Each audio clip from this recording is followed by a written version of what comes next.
So, Bobby, thanks for coming back again. We've been doing this a few times. It's been a while since we've seen each other. So, but welcome back for being here. Thanks, Tom. It's always a joy to see you, and I'm happy to be back on the show. Well, thanks. It's been a while since, about a year or so since we've seen each other. Any news and anything new that's happening? Yeah, just running for president. There you go. Okay, running for now. Let me ask you though: was there anything that in the last show when we were talking that I said that inspired you or motivated you? I think that's the moment I started thinking that this might be a good thing. Oh, really? Huh? So what happened? You lose a bet, or why'd you? What's with? No, I mean, a lot of things happen. I watched during the pandemic, the lockdowns, 3.3 million businesses shut down. Many of them will never, 41% of black-owned businesses will never reopen. We saw this huge shift in wealth of $4 trillion from the American middle class to this new oligarchy of billionaires.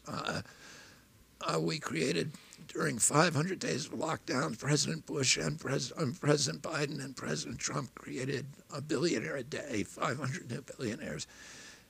And the erosion, I represent people in my law practice who are middle-class Americans, working poor, people who've been injured by large corporations. I've represented commercial fishermen for 40 years.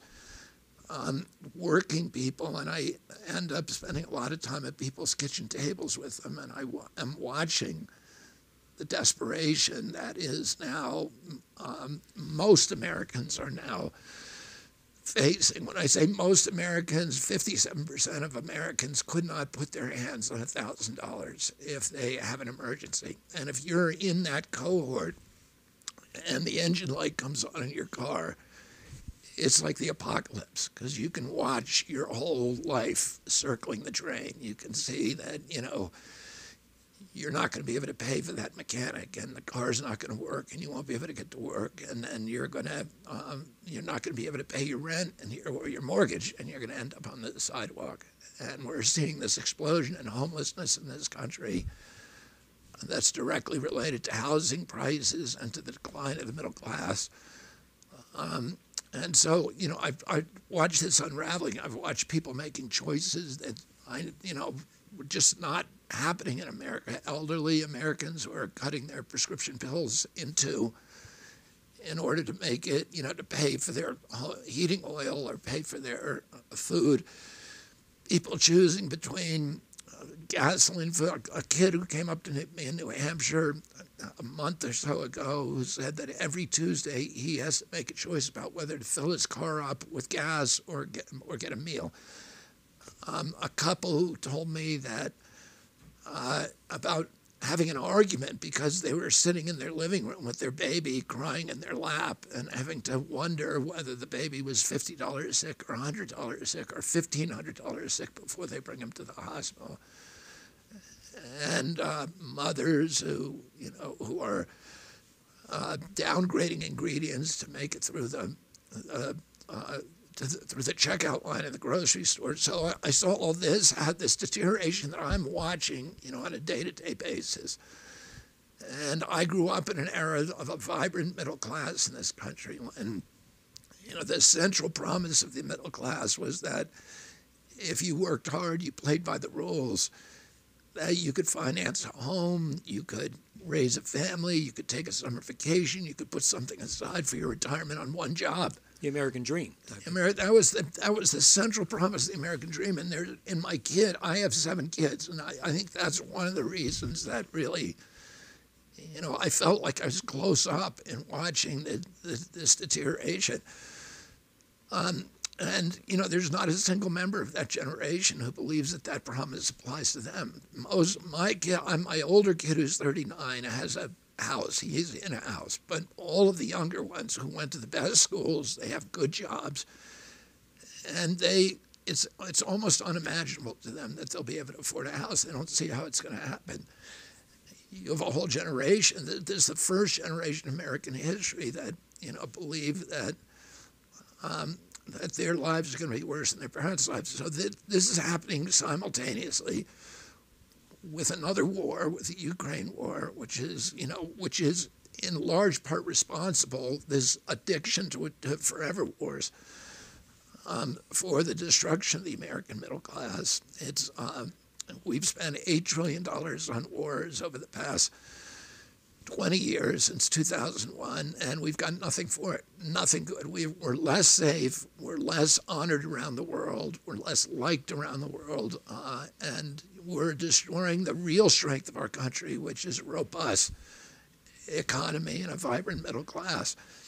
And then at the same time as that, then we have COVID, which is another $8 trillion spent on nothing, with no returns for it. So that's $16 trillion that, is added to the debt. And which, I was, so I was opponent from the war from the beginning. I was opponent of the COVID lockdowns from the beginning. And then we have this chronic disease epidemic that is just destroying Americans. Mm-hmm. We have the highest chronic disease burden now in the world. When I was little, when my uncle was president, 6% of Americans had chronic disease. By 1986, 11.8, so it had doubled. And then by 2006, it was 54%. And NIH, we don't know what it is today, because NIH will not release those data. So it's probably around 60%, and we've had this explosion, not only in obesity. My uncle's president, 13% of kids were obese. Today, 42%, 75% are overweight. What's happening? They didn't suddenly get lazy. We are mass poisoning this generation of kids, right. with all the stuff that's out there. But it not only is the obesity at the same time coterminous with that, we saw this explosion of neurodevelopmental disorders. So ADD, ADHD, speech delay, language delay, tics, sleep disorders, Tourette's syndrome, narcolepsy, ASD, autism, all these diseases that prior to 1989, you're in my generation, we never heard of them. Right. We didn't know anybody who had them. And then all the autoimmune diseases suddenly exploded that year. Juvenile diabetes, rheumatoid arthritis, these exotic diseases like Crohn's disease and lupus. Suddenly all these kids are sick. And the allergic diseases suddenly appeared. Again, in 1989, in that area, early 90s, peanut allergies. I had 11 siblings, 70 cousins. I didn't know anybody with a food allergy. Why do 5 of my kids have these anaphylactic allergies? And why are there EpiPens in every classroom? Why are there albuterol inhalers? Asthma exploded. I had a brother who had asthma, and his doctor told him there will never be a cure for this disease because it's so rare that no research will ever study it. Well, now 1 out of every 8 black kids has asthma. So what happened? Something happened. There's no other country that has this.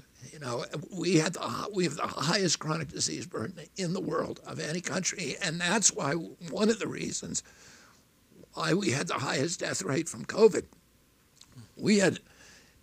In this country, we had 16% of the COVID deaths, and we only have 4.2% of the world's population. So wow. Why are people getting medals for this? Right. Why are people being honored and giving doctorates for the guys who were administering this, this catastrophic mismanagement of COVID? And we had the worst record of any nation on earth. There's countries that did the opposite of what we did, like Nigeria, Haiti. Many of the African countries had 1/200th the death rate that we had. Wow. Well. So, and the CDC says that the average American who died from COVID had 3.8 chronic disease. Right. So they had asthma, they had obesity, they had,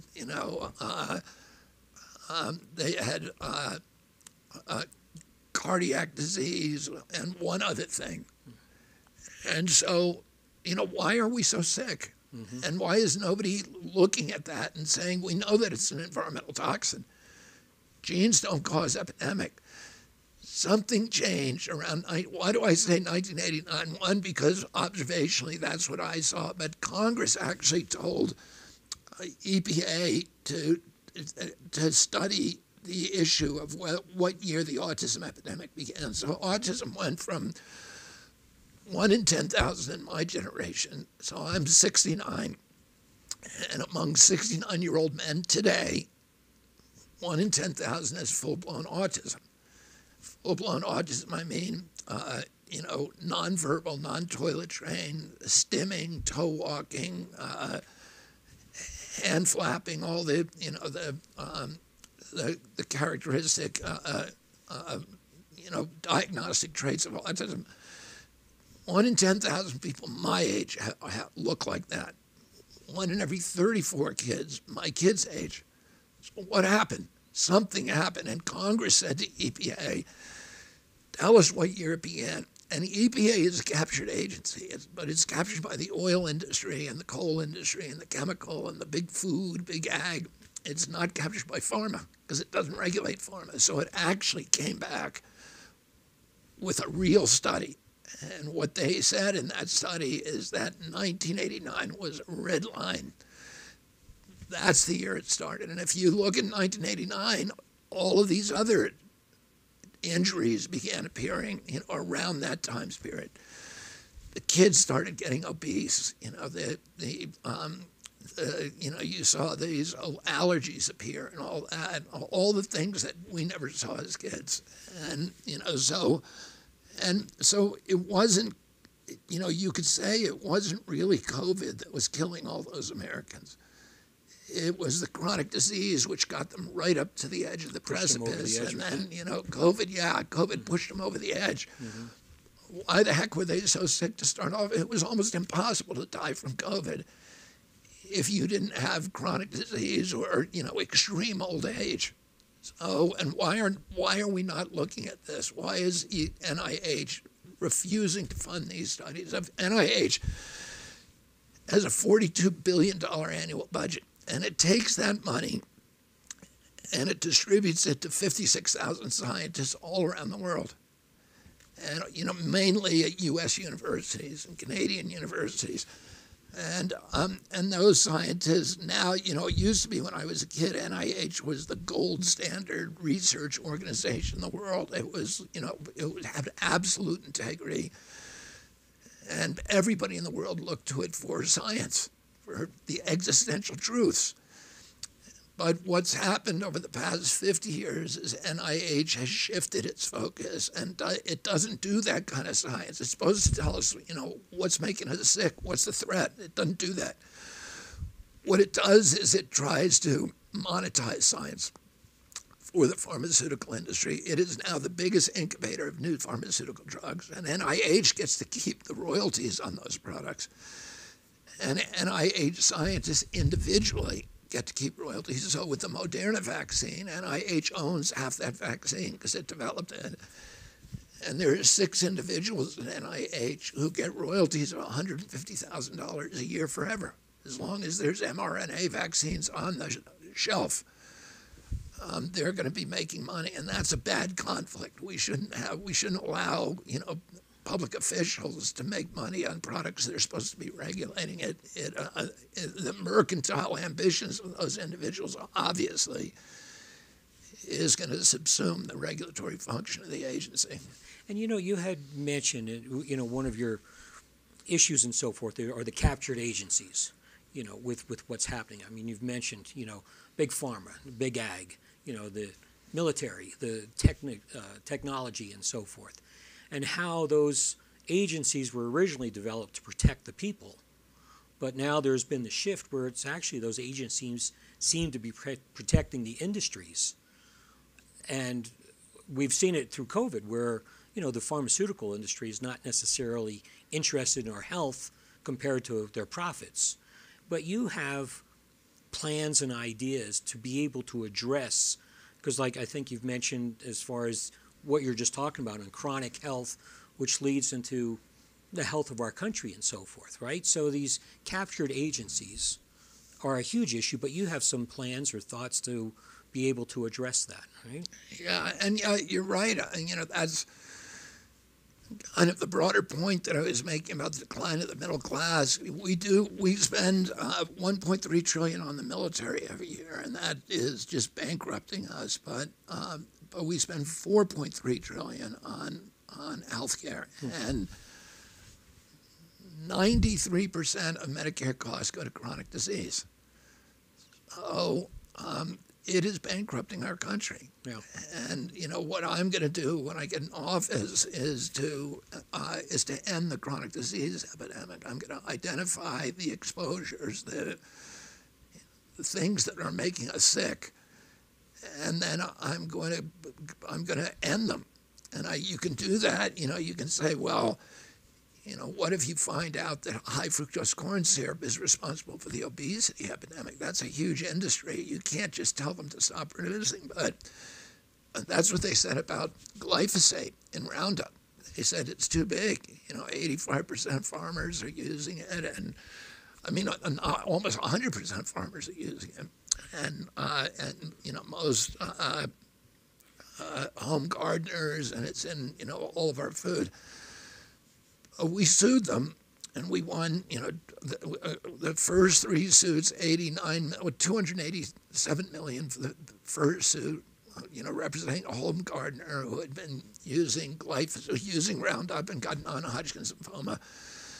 89 million for the second case, and then the jury gave us. We asked for $1 billion on the third case, which was a couple that had been with a dog. A Labrador Retriever had been just home gardening, and they avoided all of the chemicals. They were very, very, scared of chemicals. Mm-hmm. But Roundup said on it, it's safer than aspirin. It's safe. It had a picture on the label of a guy spraying in a bare-chested, no shirt and no shoes, and this is what they're telling the public. They knew that was a lie. They knew it was going to give you cancer, and we showed that to the jury in the last one. Both of the members, the husband and wife, and the dog all got non-Hodgkin's lymphoma at the same time, and the dog died. The husband and wife were dying, and we asked the jury for $1 billion. And they gave us $2.2 billion, and then Monsanto came to the table, settled all 40,000 cases of non-Hodgkin's lymphoma, all home gardeners, and they agreed to take glyphosate out of Roundup for home gardening. They haven't done it yet, but they've agreed to do it.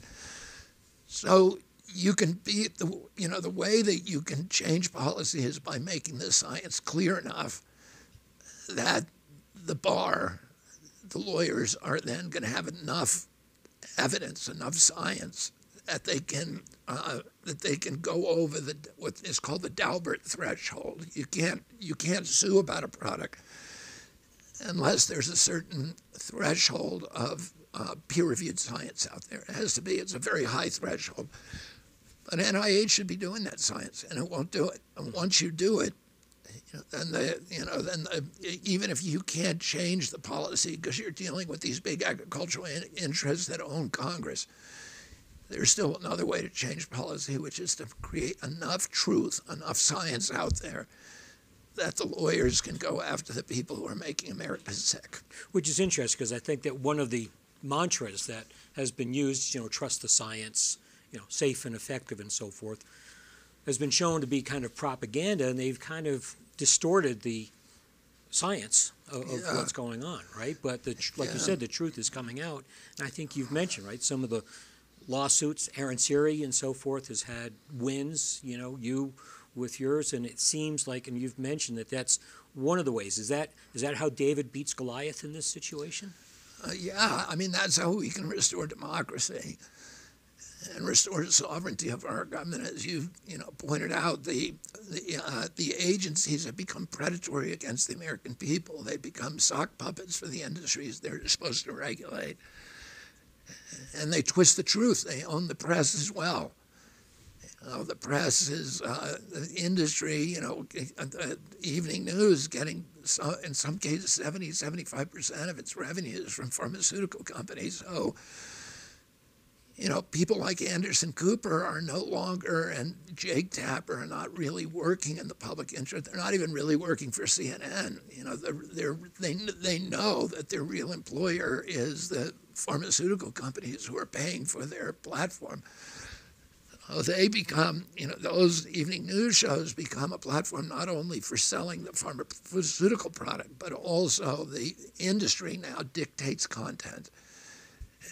And so you had them all, acting like drug reps during COVID. They, publishing every day daily reports on all the people who are dying, never telling us that there was age stratification, that, there was all kinds of stratification, that young people weren't dying at all of it. They can't find a single healthy kid in this country or in Germany or the other place that looked that died of COVID. There were children who died. They were all children who had multiple cold vulnerabilities, and we were never told by the press. We were just told, you should all be scared. Here's the death count. Be terrified. Stay in your home. Do what you're told. We're all in this together. But they weren't. Mm-hmm. Right. Anderson Cooper was working every day, and he was getting $20 million a year. And, other Americans were being forced to stay in their homes. And, we weren't all in it together. And trust the experts is not, which they were repeating like a mantra, that's not a thing. Yeah, it's never been science. It's not a feature. Trusting the experts is not a feature of either science or democracy. It is a feature of religion and totalitarian rule, but not democracy or science. In fact, I've brought over 500 lawsuits, and almost all of those lawsuits involve scientific controversies. There were scientists on both sides, experts on both sides, who were looking at the same evidence and saying opposite things. So, what do you mean trust the experts? In the Monsanto case, my wife, who Cheryl Hines, came to a couple of days of the trial, to watch, because watch us try the case. The first day she came in, what Monsanto was putting on its case, and it was, and they had scientists that day from Harvard, from Stanford, and from Yale. And my wife came out at the end of the day, and they were very convincing. My wife came out at the end of the day and said, why, did you even bring this case? This company is clearly innocent. Listen to those. And I said, just wait. And, then we cross-examined them, and we brought in our own witnesses. And we had witnesses from Harvard, Stanford, and Yale. Huh. And after that, she was like, oh, I get it. And the jury then is asked, which of the witnesses do you believe? Which of the experts? You got to, you can't trust them. Right. Which you believe, and they sided with us in all the cases. So, trusting the experts is not something, we have a duty in a democracy, as a citizen in democracy, we have a duty to maintain a posture of fierce skepticism toward every authority figure. And that's powerful, right? I mean, that's part of where we get our power from, right? Is having that skepticism. Yeah, and the whole point of empire is to engineer compliance and to mistrust the public and to say, we can't tell you the truth. We have to lie to you because we need you to behave a certain way. And when you treat people like that, they become unreliable. They become rebellious. They become irrational. But, democracy, you're supposed to trust the public, and when you empower people, they find their own better angels. And, that's what the theory of democracy is. When you give people power and when you trust them, that they will behave responsibly and better. But when you mistrust them and you begin manipulating them and lying to them, then all hell breaks loose. And I think that's what I watched during COVID. And it wasn't just COVID. This is a trend that, began and, probably when my uncle was killed in '63. Mm-hmm. and then accelerated in 1980.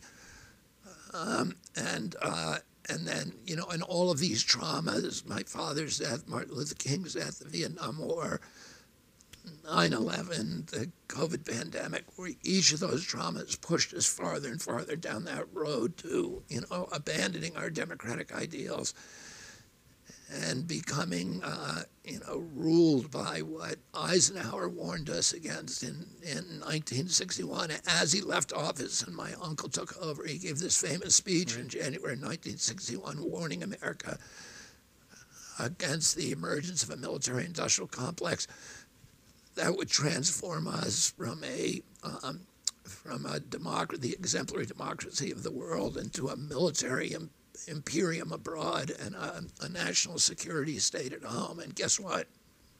You know, that's where we are today. Yeah, and I have found, like in my practice with the brain-based work, when people are put into fear, you know, their logical thinking shuts down, and they, you know, that stress, that fight or flight survival brain kicks in.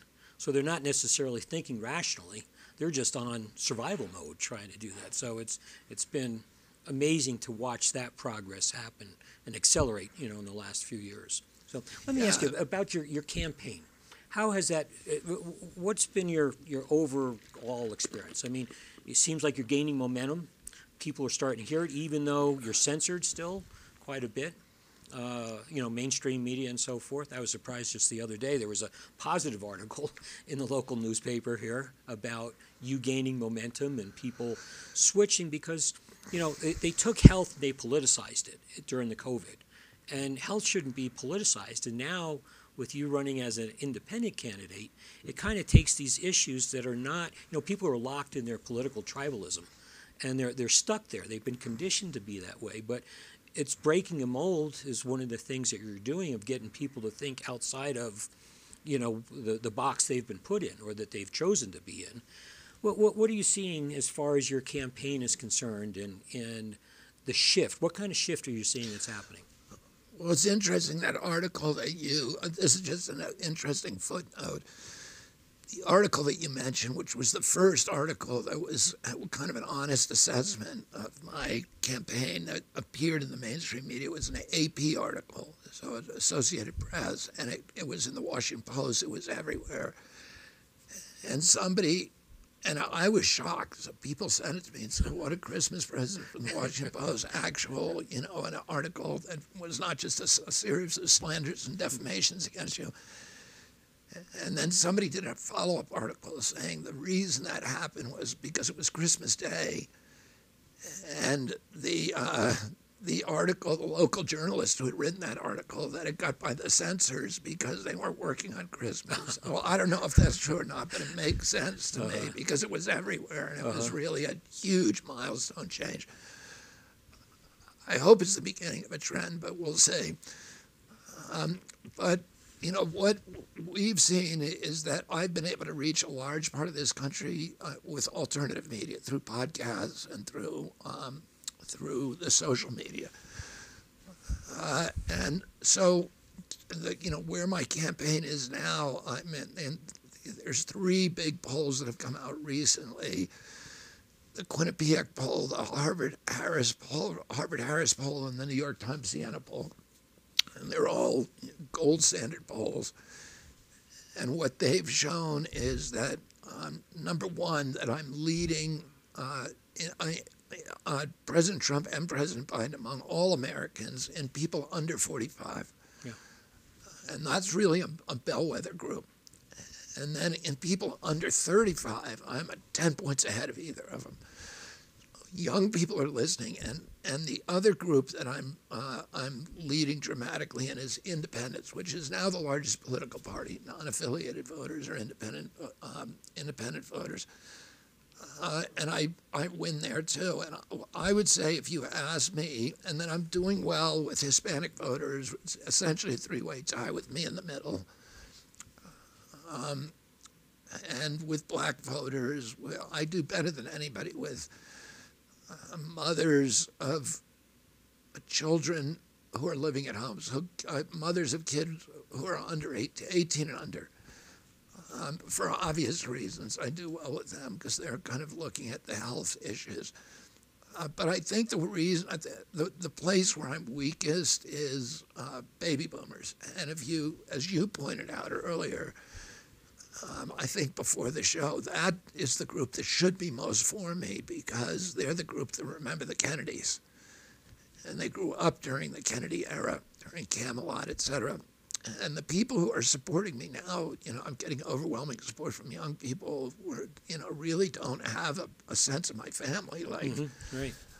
But they're the ones who are listening to independent media. And I'm the only candidate who's talking about their issues, about how are we going to get these kids into homes. And I've got plans for doing it, and I'm going to do it. And how are we going to end the chronic disease epidemic? How are we going to end our addiction to war? How are we going to bring that money home and reinvest it in, rebuilding our industrial base, definancializing our economy, getting the Fed under control because that's another captured agency, and begin rebuilding the middle class in this country. And that's young people want to hear that, and they want to hear somebody's paying attention.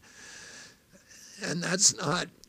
And so I'm reaching them, the older people, the baby boomers.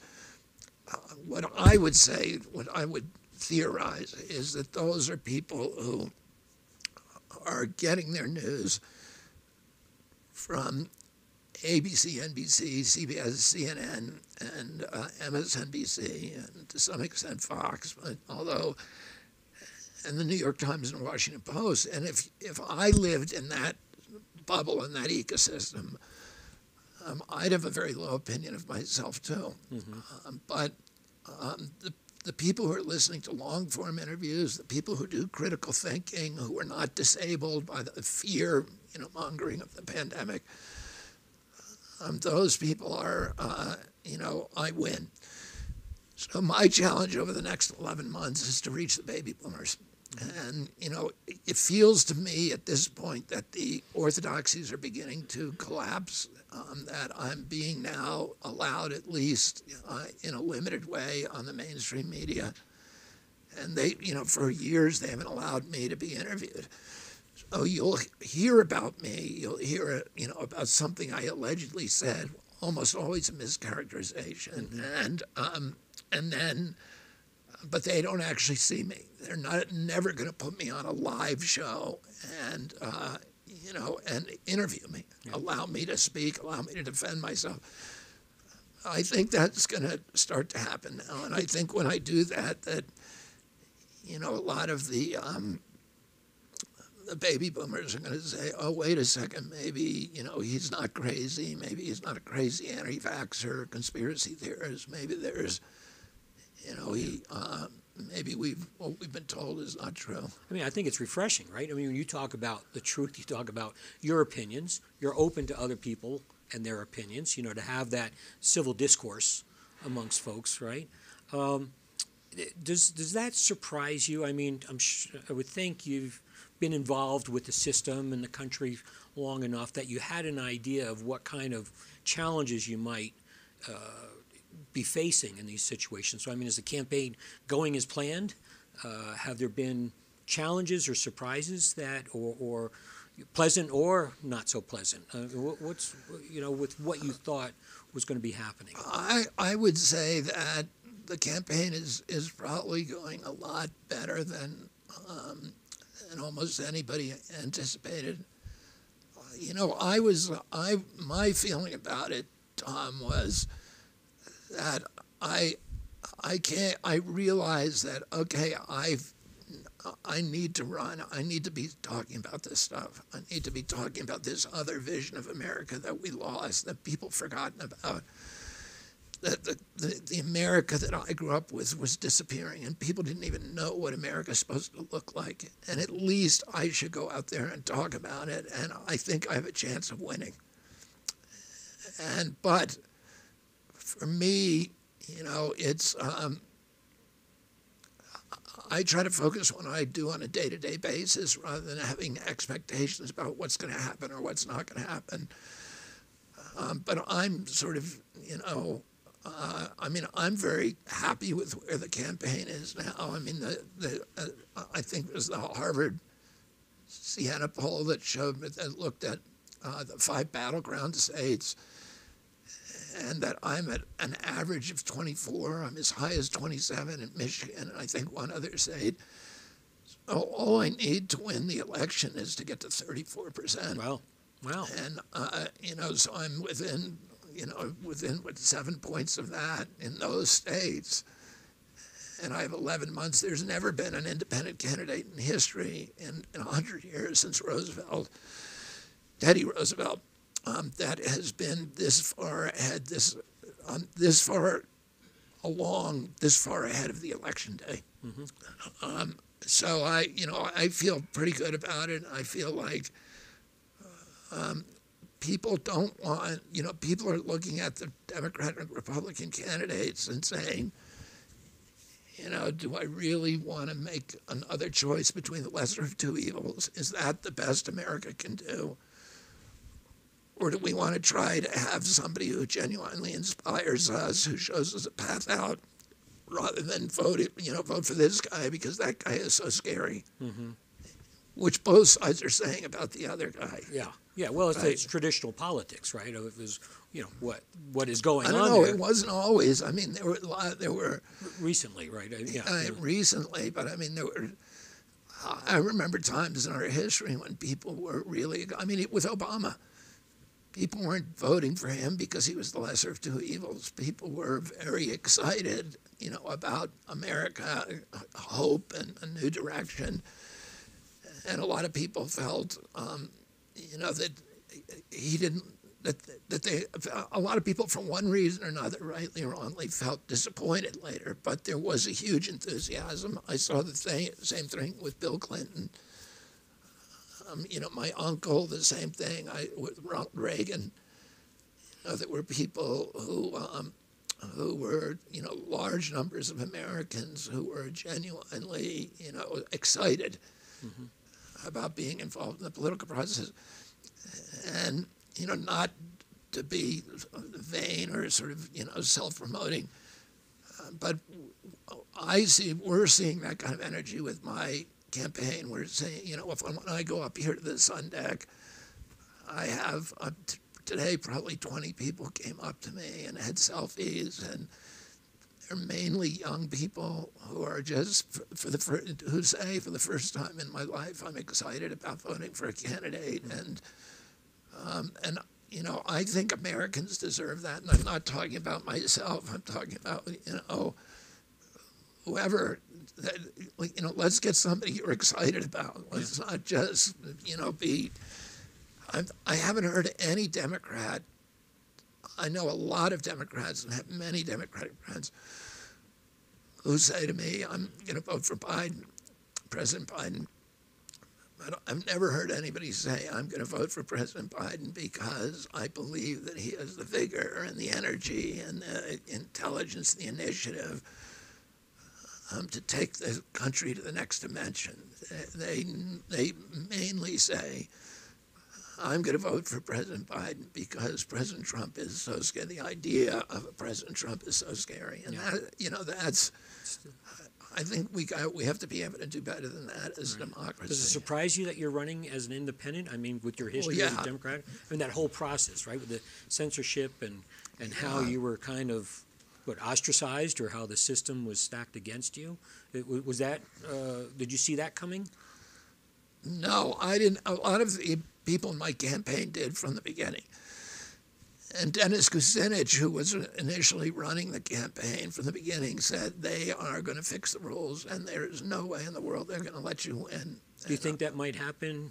I mean, as far as election integrity? Well, I think it's happening right now with the people who are running. Because there are two Democratic challengers now. And, Williamson and Phillips, and the same thing's happening to them. I mean, the Democratic Party just announced that it's canceling a bunch of the primaries.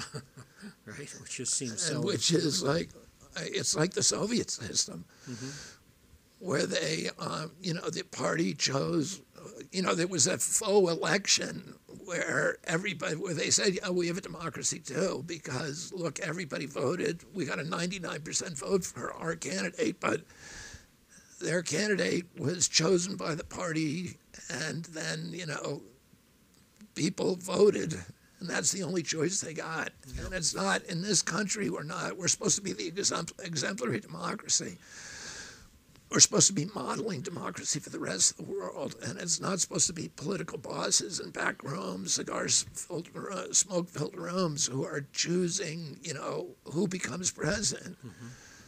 It's supposed to be a rollicking, system where of debate, of conversation, of discourse, and where there's public involvement and public excitement, enthusiasm, and passion, and where you got to go into the nail salons and the barber shops and the bars and the restaurants and talk to Americans and find out what they care about, and and that all happened for most elections during my lifetime. You had to go to New Hampshire, and you had to go down Main Street, and you had to go to the gas stations and talk to people, and you had to face the old lady who reads The Economist like every week and has a question and a follow-up question, another follow-up question, which the New York Times would never get to. Right. But that was those Iowa and New Hampshire where played these critical roles in our democracy, because they actually vetted every candidate as if they were running for city council. And in those states, they had these cultures where people didn't make up their minds till the last minute. They wanted to see everybody. Mm-hmm. And they wanted to talk to them, and they kind of vetted them for our whole country. And then, what the Democratic Party is canceling those 2 primaries. Right. Amazing. And then, amazing. Yeah. I mean, what you were talking about, it almost seemed to me like the spirit of our country. I mean, you could picture Independence Hall, which is where you announced your independency, right? But you could see, Adams and the gang, hammering it out, and they didn't agree, but they had spirited conversation, and look what we ended up with, right? So it's that spirit that you're working with. Let me ask you, are there any other issues or bits of information that you don't necessarily get out to people that you would like to share with people about maybe something that people don't know about you, or what you're running on, or your beliefs are? I'm running on all those issues I talked about, but also about unifying America, about not contributing to this polarization, to the vitriol.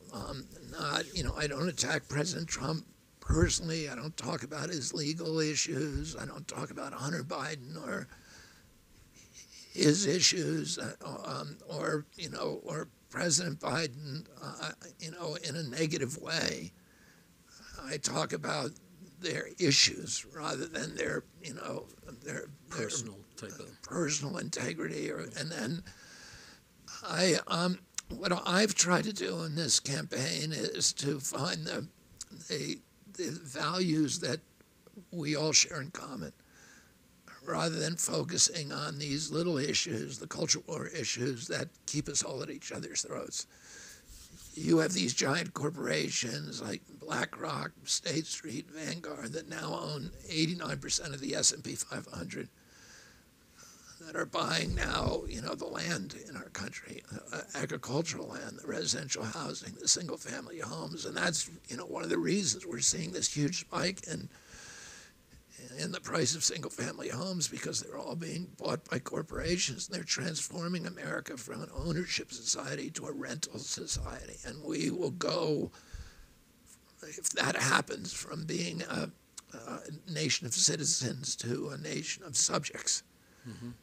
And it was home ownership that really, created what, at this 50-year period after World War II, that economists and social scientists call the Great Prosperity, when the American middle class became the greatest economic engine in the history of mankind.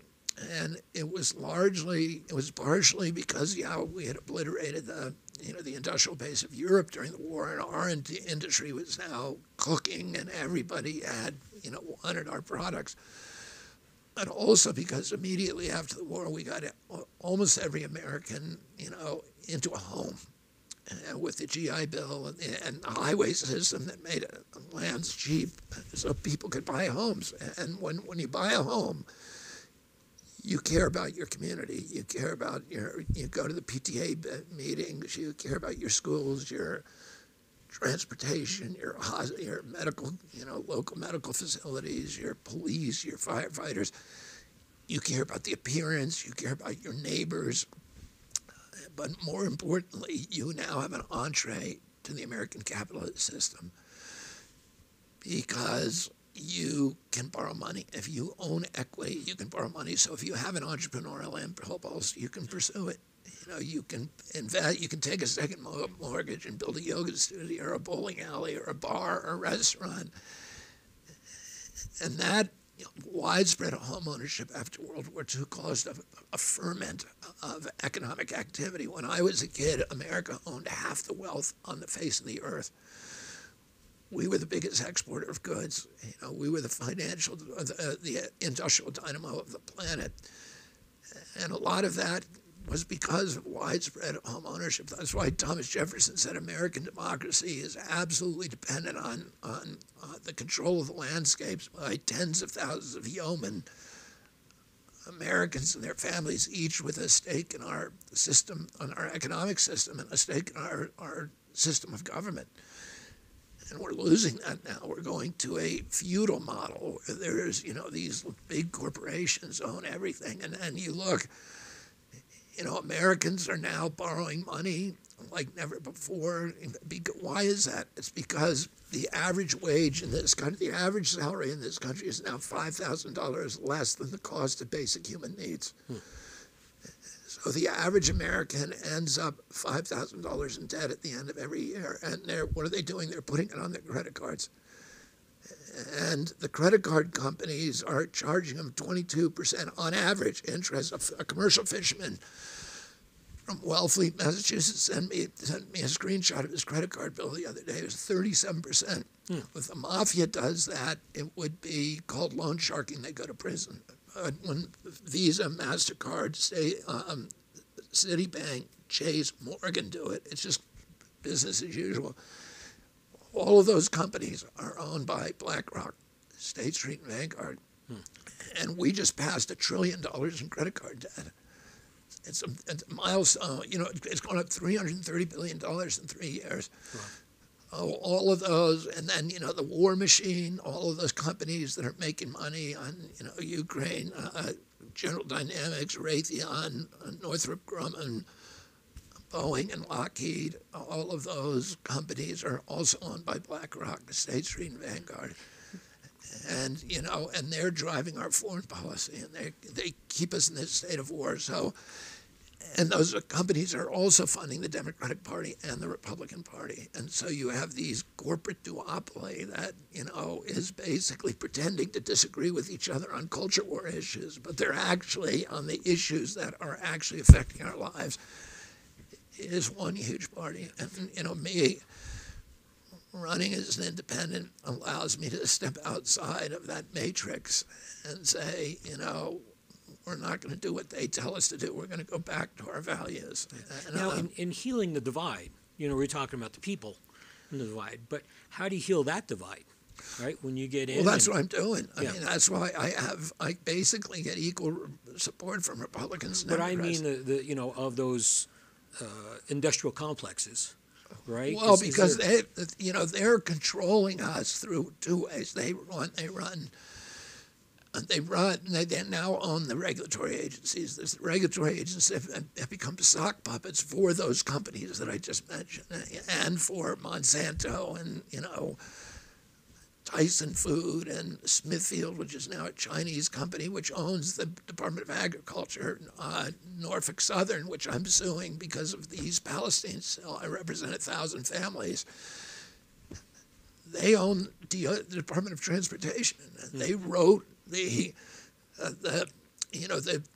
regulations that allowed them not to have heat sensors on their wheel, and that wheel was on fire for 20 miles. We can see it on the doorbell ringers, right, that it was burning, and the engineer didn't know it because they didn't have the heat sensors.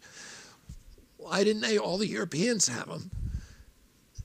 Because the Norfolk Southern owns DOT, and they didn't want to spend, a few $1,000s putting that on every train. So instead they sacrificed, they made East Palestine a sacrifice zone for their profit margins. So all of these companies are now, running the regulatory agencies, and they're all ultimately owned by three big companies, which all own each other. So it's this one giant company. And I know how to dismantle that.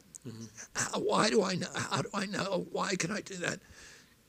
I've spent 40 years suing those agencies. I've sued every one of them. I've sued EPA probably more than any other attorney. I've sued CDC, FDA, NIH.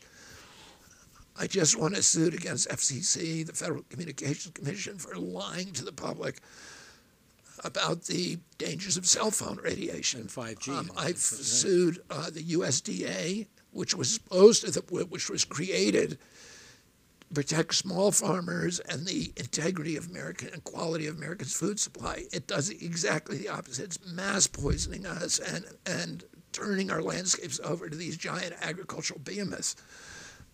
But when you sue these agencies, you get a PhD in regulatory capture, in the mechanisms and the perverse incentive systems and the individuals that are put in place to divert that agency from a public purpose, instead to expanding and promoting the mercantile ambitions of the industries it's supposed to regulate. Wow. I know in many cases who the individuals are who need to be moved. I know the perverse incentives and the built-in conflicts that need to be changed. And a lot of people get in there and say they're going to drain the swamp, but they don't do it because they don't know how. But I know how. Interesting. We're winding down. I know your site is Kennedy24.com. Is that, or Team Kennedy? Yeah, people. If they want to contribute, if you want to volunteer, help us get on the ballot. We have thousands of volunteers who are now getting us on the ballot on all the states. Go to Kennedy24.com and volunteer. People who are in Aspen now, we have a really exciting event coming up on January 1st, so New Year's Day. It's an exclusive event, and it's going to be a really fun party. And my wife Cheryl, all the kids are going to be there, but a lot of the people that you know and recognize in Aspen are going to be there. And if you want to go to that, go to events at teamkennedy.com. Yeah, very exciting. So, I'm so events at Kennedy24.com. One of those two. I'm so excited. We'll have to see next year how it works, because we might have to plan around the inauguration. Yeah, of course. Around that. So, but so appreciative for your time to be here and everything that you're doing. I just think it's incredibly exciting. I'm going to put out there that, people also interested in locally to support your efforts, they can certainly contact me, because I'm involved, with a lot of the efforts. So I just think it's so exciting, and it's a turning point, I think, for our country and our history to regain our health, regain our vitality, and really what democracy is about. So I'm just so appreciative in so many ways. So thank you very much. So that's right. So Dr. Tom Lankering, a special show with Healthy Lifestyles. Robert F. Kennedy Jr., candidate for presidency, I think, to regain our country, regain so many wonderful things that we know that we have the potential, and deep inside we know that that's what we have. So thanks. Share this information, get it out there, and thanks for all that you do. Thanks. Make it a great day. Take care.